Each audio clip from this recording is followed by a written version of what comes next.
The 2009 NBA Draft Class. Blake Griffin was selected as the first overall pick. Hasheem Thabeet was the second one, and multiple times NBA All-Star James Harden was chosen third by the Oklahoma City Thunder. Everything seems right, yeah?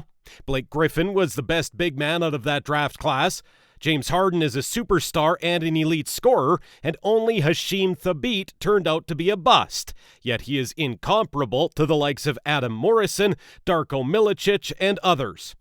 Nothing special, an ordinary draft, except one thing. The 2009 draft class marks one of the biggest fails of the NBA scouting system.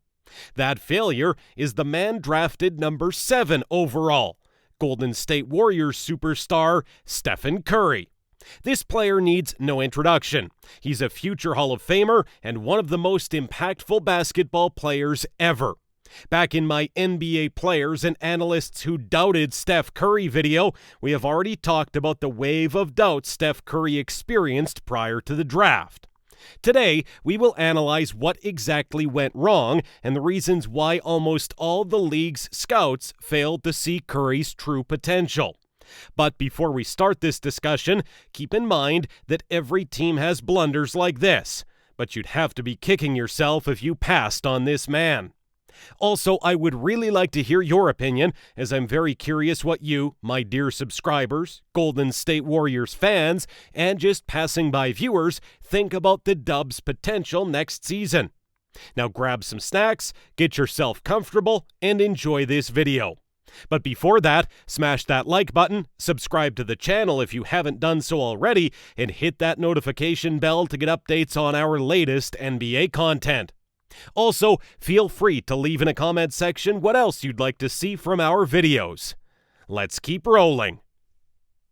To be honest, busts are a relatively common thing in the NBA. Choosing a wrong player among over 3,000 to 3,500 talented kids is not that hard. For example, this year's MVP Nikola Jokic was the 41st overall pick back in the 2014 NBA Draft.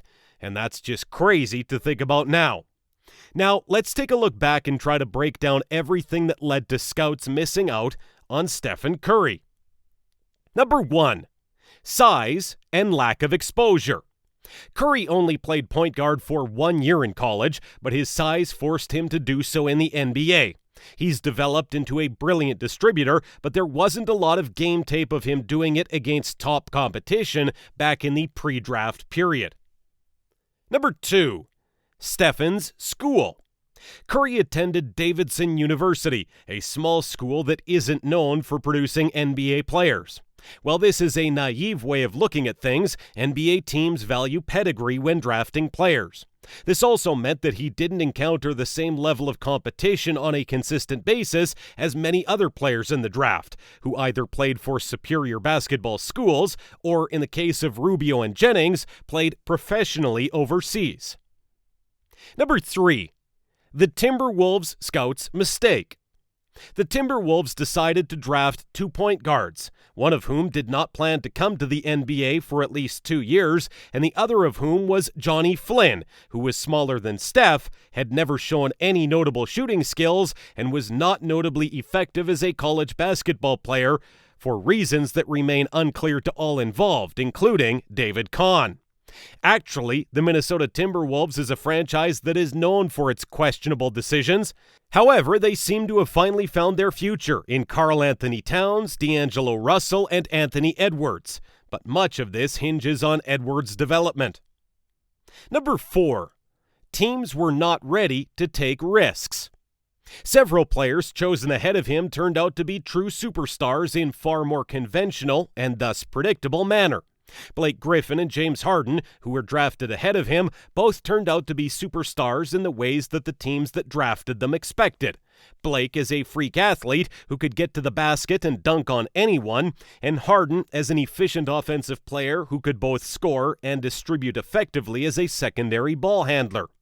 Ricky Rubio, then 17, had just played significant minutes for a Spain squad that upset the 2008 Redeem team in the Olympic finals, had won the FIBA Under-16 MVP award, and had spent 2 seasons in the EuroLeague, winning the Euro Cup in 2008.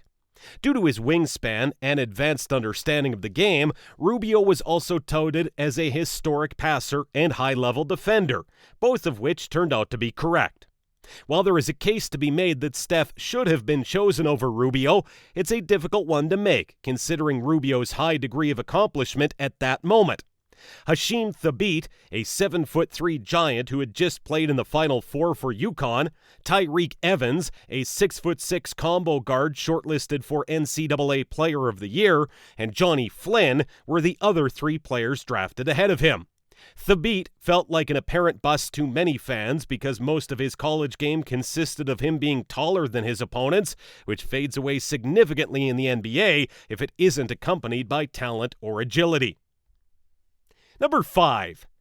Defense. On paper, Curry is too small to defend anyone other than point guards or less dangerous 2 guards. Furthermore, while Steph has developed into an above-average overall defender with an extraordinary ability to steal the ball, he did it after years of hard work.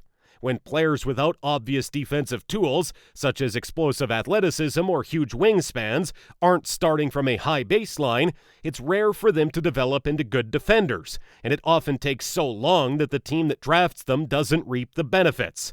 See J.J. Redick and Kyle Korver, 2 players who went from okay defensive players to solid team defenders through a process that took years. Number 6. Steph Curry had trouble finishing at the rim. Though it's difficult to recall when watching him now, he is now having one of the NBA's best field goal percentages at the rim, Curry struggled to finish at the rim in college and the early years of his career. Because he lacks the tremendous leaping ability, he relies on feel and imaginative angles to finish. These are skills that take a long time to develop and are hard to convey. Because of the shorter 3-point line in college, he was able to get around this by not bothering to penetrate as much as the NBA expects of point guards. Number 7. The NBA was simply different.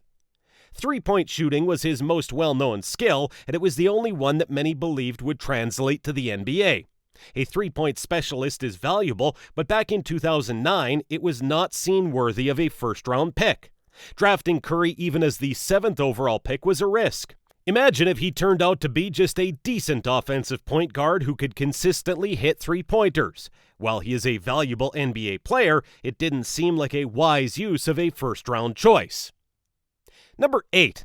Steph's age.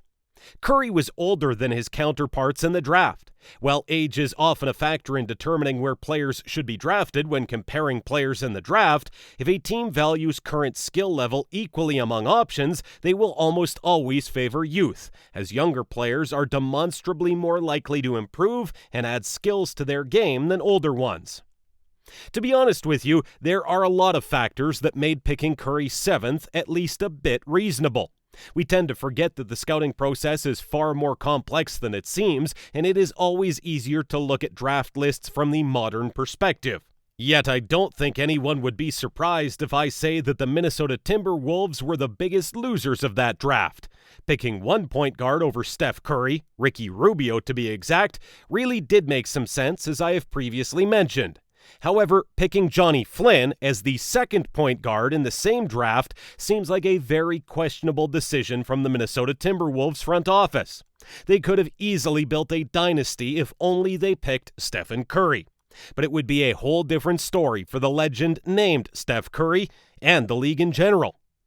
And what do you think? Do you think Stephen Curry was the best player in his draft class? Also, I would like to know, what is your prediction for this year's draft? Who would you pick for your favorite team? Tell me what you think in the comments down below. Stay tuned for more NBA videos, and once again, make sure to leave a like on this video and hit that subscribe button. Thank you for watching.